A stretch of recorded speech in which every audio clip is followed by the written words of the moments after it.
पंढरपुर में श्री विट्ठल रुक्मिणी मंदिर की मूर्ति के संरक्षण को लेकर चल रही रासायनिक लेपन प्रक्रिया पर अदालत ने फिलहाल रोक लगा दी है।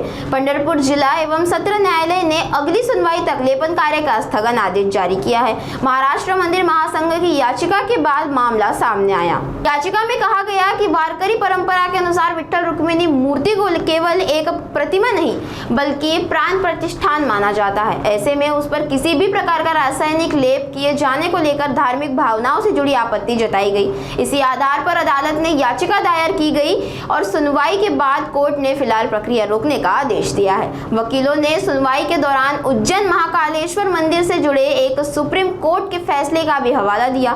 फिलहाल अब इस प्रक्रिया में अगली सुनवाई तक लेपन प्रक्रिया पर रोक रहेगी। रासायनिक लेपनावर आव्हान दिलं होतं, काय झाले ऑर्डर?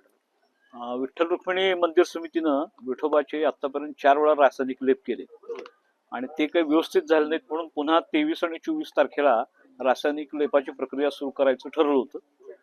याच्या संदर्भामध्ये वारकरी महासंघ आणि मंदिर महासंघ यांनी त्याला विरोध केला होता, भाविकांनी विरोध केला होता। कारण त्याला कारण असं आहे की हिंदू धर्माप्रमाणे मूर्तीमध्ये प्राण असतात आणि मूर्तीमध्ये आपण सगळं आरोपित करतो की त्या मूर्तीमध्ये प्रत्यक्ष भगवान आहे असं म्हणून आपण काकड्यापासून शेजारजीपर्यंत नैवेद्य देवाला दाखवतो आणि अशा देवाला केमिकल लावणं हे योग्य नाही अशी भूमिका होती।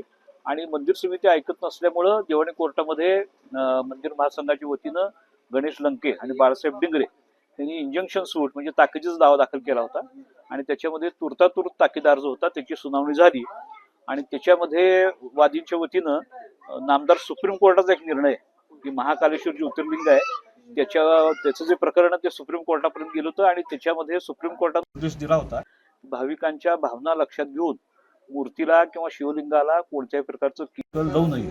तर तो जो होता तो आणि इतर काही सुप्रीम कोर्टाचे निर्णय आहेत की मूर्तीला अपवित्र वस्तूंचा स्पर्श झाला तर त्यातलं देवत्व नष्ट होतं आणि त्याच्यामुळे भाविकांच्या भावनांना ठेच पोचती, ही गोष्ट कोर्टानं गृहीत धरली आणि दिवाणी न्यायालय कनिष्ठ पंढरपूर श्रीमती सोनाली राऊत यांनी आज इंजंक्शन ऑर्डर पास केली।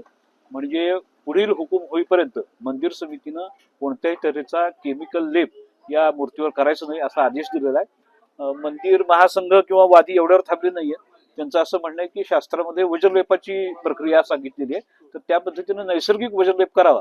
मूर्तीचं संरक्षण संवर्धन होणं याविषयी कोणाचं दुमत नाही, पण त्यासाठी केमिकल वापर करावा ह्याला वारकऱ्यांचा विरोध आहे आणि त्या दृष्टीनं कोर्टाचा आजचा निकाल महत्वाचा आहे। मंदिराच्या बैठकीमध्ये याच्यावर चर्चा झाली होती, 4 वेळाची प्रक्रिया झाली, त्याच्यामुळे मूर्तीला काही इजा झाली आहे का आणि त्याचे जबाबदार कोण, त्याच्यावर काही चर्चा होऊ शकते?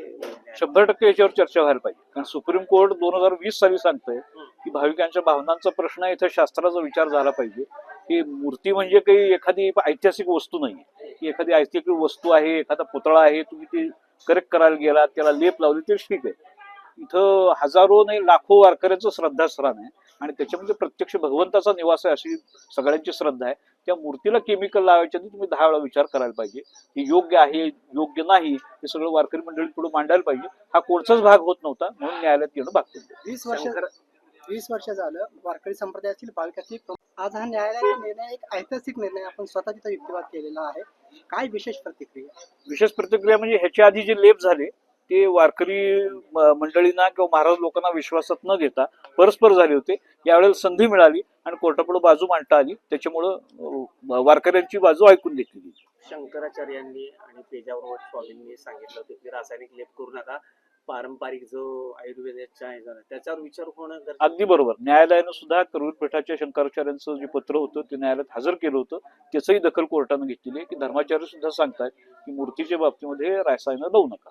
कारण शंकराचार्यांनी त्यांच्या पत्रात म्हणलंय जे जीवाला नाही ते देवाला कसं काय, तुम्ही माणसाच्या शरीरावर केमिकल लावता का, हाच न्याय देवाला आहे।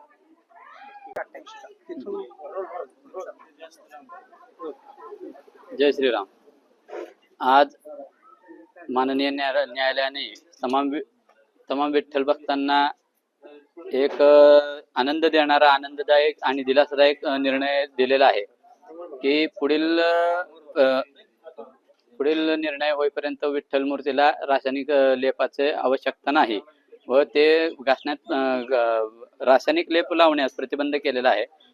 वास्तविक पाहता यापूर्वी जे लेप झाले आणि त्याच्यानंतर लॉकडाऊनमध्ये भाविकांचा स्पर्श न होता सुद्धा मूर्तीला रुक्मिणी मातेच्या मूर्तीचे चरणांची झीज झालेली किंवा ते नुकसान झालेले बघितले. त्याचे नेमकं दायित्व उत्तरदायित्व कोणावरही जबाबदारी निश्चित न करता त्यांनी मनमानी कारभार जो समितीने चालवला होता त्याला ही चपराक आहे. आणि ही एवढ्यावरच नाही थांबत, आम्ही इथून पुढेही कोणतेही चुकीचे निर्णय जर समिती घेत असेल तर या प्रकारे उत्तरोत्तर आम्ही न्यायालयात दाद मागू त्यांच्या चुकीच्या निर्णयांसंदर्भात.